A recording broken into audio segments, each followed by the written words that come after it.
श्रेणी में आ गया है, लेकिन कृषि विपणन हेतु अभी 6 दशक पुराना कानून चल रहा है। जर्जर फसल विपणन व्यवस्था, दीर्घकालीन कृषि आय निर्यात नीति के अभाव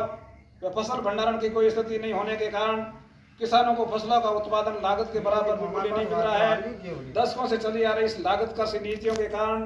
किसान लगातार कर्ज में डूबते जा रहे हैं। देश भर में गत दशकों में कृषि नीतियों में बदलाव के इंतजार में 4 लाख से अधिक किसानों ने आत्महत्या कर ली। भारतीय किसान संघ अपने स्थापना के समय से ही किसानों का उत्थान, राष्ट्र के उत्थान की मान्यता के साथ किसानों को फसलों का लागत आधारित लाभ पर मूल्य देने की मांग करता आ रहा है। भारतीय किसान संघ के फसल उत्पादन की लागत के आधार पर लाभकारी मूल्य दिलाने को लेकर सत्याग्रह व शांतिपूर्ण आंदोलन के तहत प्रयास। भारतीय किसान संघ के नेतृत्व में लागत आधारित लाभकारी मूल्य के अनुसार समर्थन मूल्य घोषित करने की मांग को लेकर 13 सितंबर 2013 को दिल्ली के रामलीला मैदान में 2 लाख से अधिक किसानों ने प्रदर्शन कर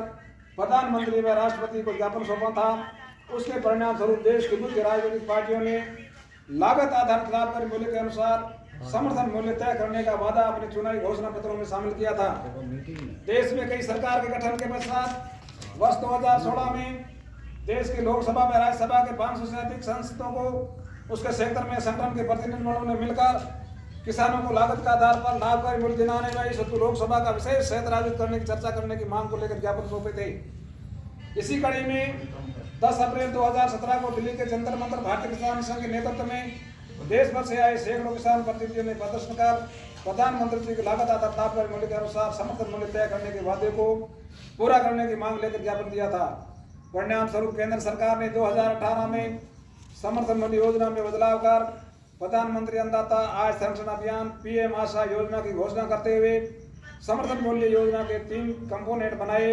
अधिसूचित फसलों की भौतिक खरीद हेतु मूल्य समर्थन योजना PSS व अन्य 2 कंपोनेंट नीति खरीद और स्टॉकिस्ट योजना PPSS, जिसमें नीति खरीदारों को समर्थन मूल्य पर खरीद की अनुमति देने तथा मूल्य कर्मी भुगतान PTPS योजना, जिसमें तिलहन फसलों या बिना फसल की भौतिक खरीद के पूर्व में पंजीकृत किसानों को मंडी के मॉडल पर समर्थन मूल्य की अंतरराशि का सीधा भुगतान करने की राज्य को छूट देना था।